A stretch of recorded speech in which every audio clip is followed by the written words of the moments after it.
terms. Last hour on the Senate floor, the Arizona Republican Flake announced he will not seek re-election, and he criticized the Trump presidency, saying, quote, "The efficacy of American leadership around the globe has come into question, and he will not be complicit." We were going to run a bite there. Okay. Sustained incumbency is certainly not the point of seeking office, and there are times when we must risk our careers in favor of our principles. Now is such a time. Moments ago, Sarah Sanders, the White House press secretary, called Senator Flake's announcement, quote, "probably a good move." Let's talk about this now. In his first TV interview since announcing he will not seek re-election on the floor of the U.S. Senate, Republican Senator Jeff Flake of Arizona. Senator Flake, thanks so much for joining me. So for those people who didn't see your speech earlier, give us the shorter version. Why are you not running for re-election? Well, it's not that I'm sour on the institution. I love the Senate. This is a wonderful place with wonderful people. But there is just a very narrow path for a Republican like me in today's Republican Party to get the nomination. I would have to run a campaign that I couldn't be proud of, frankly, to win re-election, and I chose not to do that. Well, Senator, explain to voters who might not understand.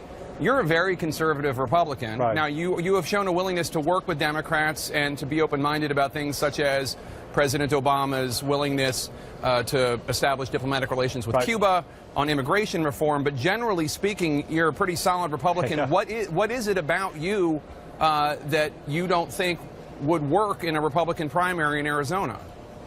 Well, I kind of wrote a book about this, The Conscience of a Conservative, borrowing from Barry Goldwater's title just earlier this year. It's not enough to be conservative anymore. It seems that you have to be angry about it. And the politics of resentment have come into play. And I can't go there. If we're going to solve the big problems that we have as a country, we're going to have to work together, Republicans and Democrats. But in this environment, that's difficult to do, and it's difficult to win a Republican primary these days if you disagree with the president on anything, or if you countenance his behavior, which I don't think that we ought to normalize. And so that's what I spoke about today. And explain what you mean, because your colleague, Senator Bob Corker, the chairman of the Senate Foreign Relations Committee, he had similar comments earlier today. Explain what you mean when you say you don't think that we should be normalizing the president's behavior. What behavior specifically are you objecting to? Well, during the campaign, I spoke out first when he launched his campaign and referred to Mexicans crossing the border as rapists. And when he referred to John McCain, he couldn't call him a war hero because he'd been captured.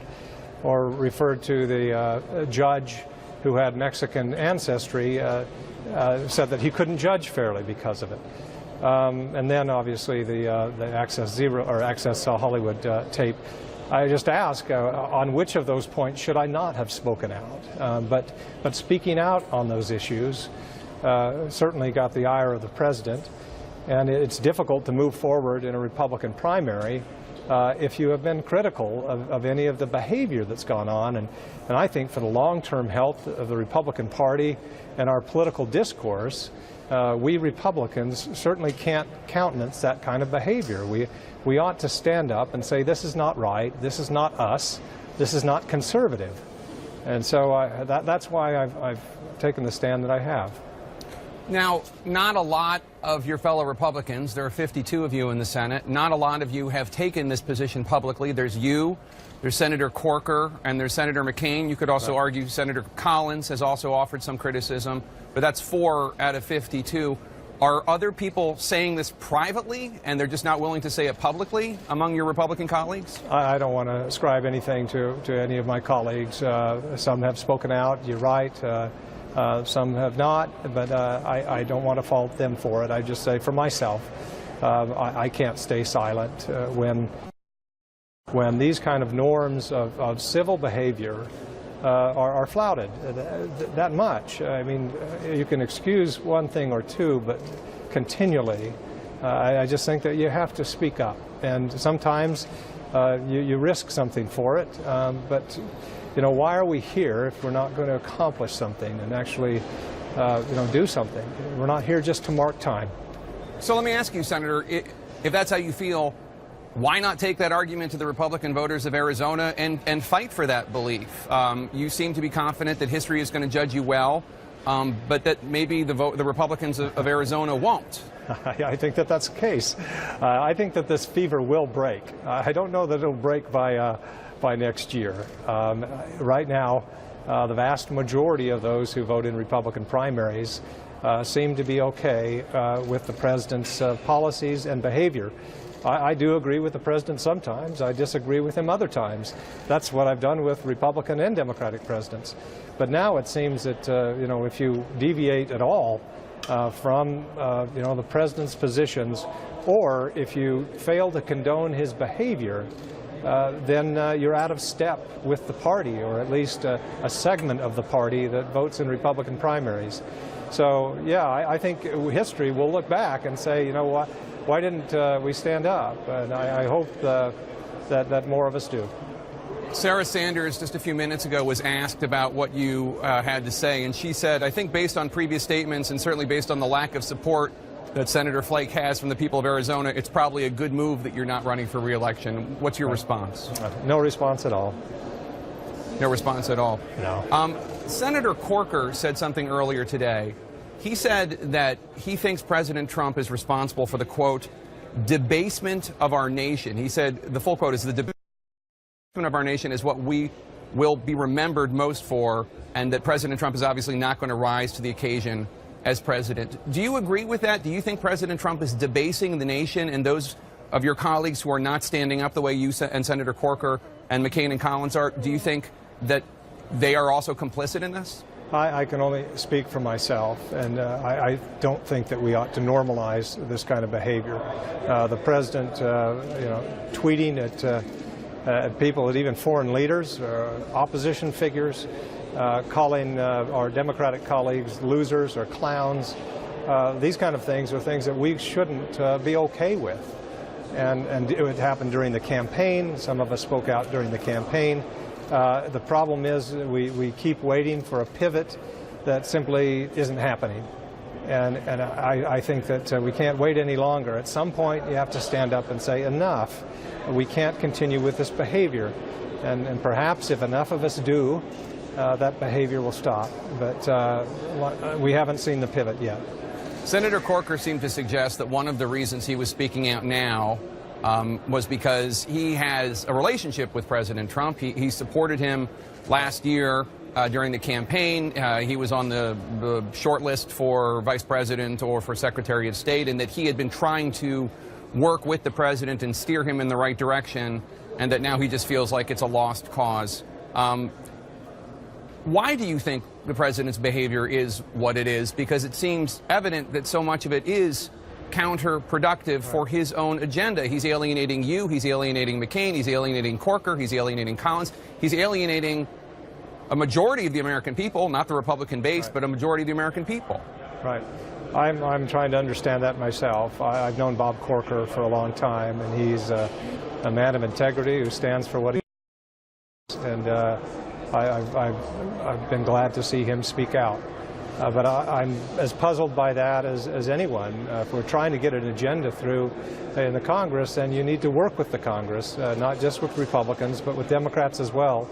And we see fits and starts of that, but nothing sustained, it seems. And just the tweets and the behavior that should, I think, be above the president's position just continues.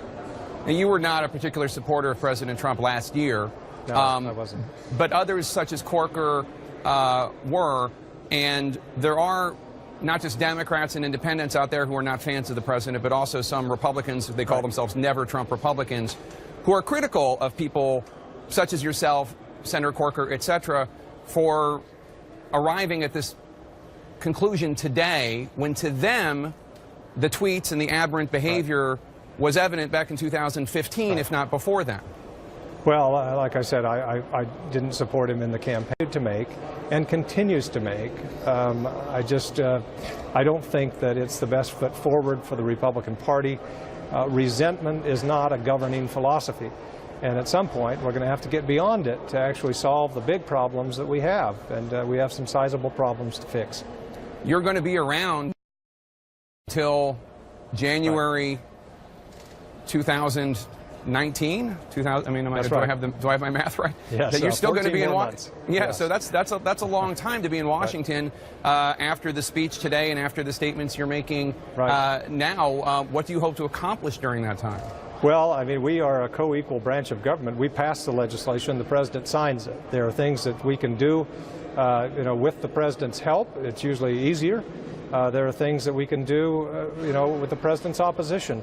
One thing that we're going to need to do quickly, and Tim Kaine and I have been working on it, a bipartisan AUMF, or authorization for use of military force. That's something that I hope to accomplish in the next few months on budget reform, and I'd like to be part of the big deal or the grand bargain where we do tax reform and entitlement reform at the same time.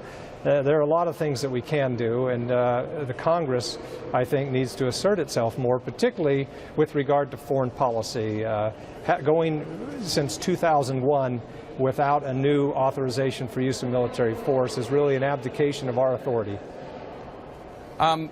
Senator Sarah Sanders, the White House press secretary, just a few minutes ago said that she thought the language you used in your speech was not befitting of the Senate floor. Obviously, coming from the Trump White House, that's a curious statement, given all the things that President Trump says, that people such as yourself and any sentient human being feel are not necessarily befitting of a president of the United States. But I do want to give you an opportunity to respond. Do you think that your language at all crossed any lines? No, I don't, and I would invite anybody who would like to view it, or we'll post the speech, the text of it, and have anybody view it that wants to. I think it was totally appropriate for the Senate floor. What kind of a personal toll does it take for a president of the United States to be singling you out in the way that he has and in the way that he likely will again? I mean, I know you're a big boy and you can take it, but you do have loved ones and you do have people who care about you, and it's not pleasant for the most powerful person in the world to be attacking you individually. Have you been afraid for your safety? Have you been concerned about your loved ones? Give us an inside view into what it's like on a more personal rather than senatorial level. Well, it does have political ramifications, certainly. It makes it more difficult to succeed in a primary when the president is tweeting against you or is opposed to you. That certainly has political ramifications. On a personal level, no, it doesn't matter much to me. I have the love of my wife and 5 children and a lot of relatives and close friends who know me. And so the president's tweets or statements don't matter that much personally. So I've been reading a lot of history lately about the 1950s, and we have, as they say, history doesn't repeat itself, but it rhymes.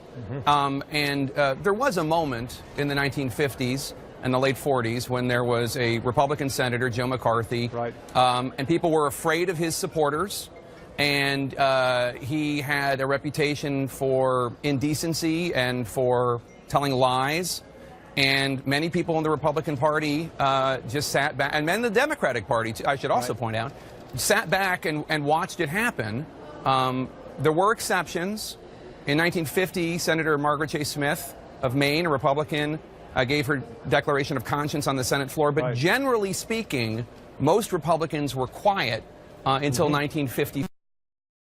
Murrow didn't even take him on until 1954.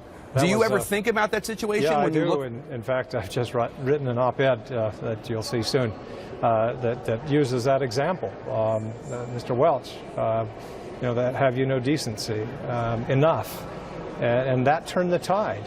So yeah, I do think that there are certainly parallels when enough people say, this is enough.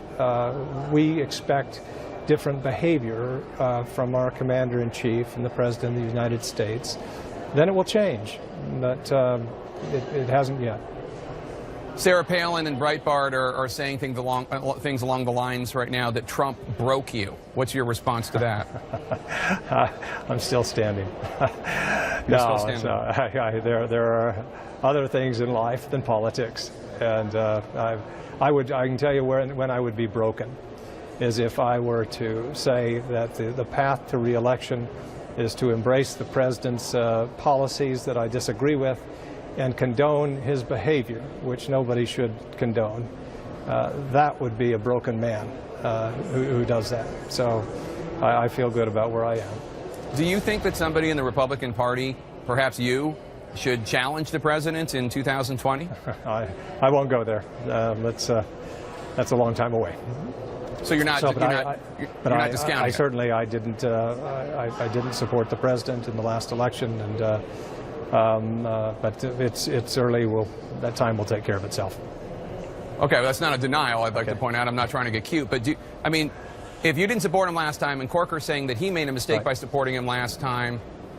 Do you think there's going to be a movement for Republicans to I can just replace say him? that I can just say I didn't support him last time. I did not vote for the president, and nothing that he's done has earned my support since that time, or made me more likely to vote for him, in a second run. So that's all I'll say.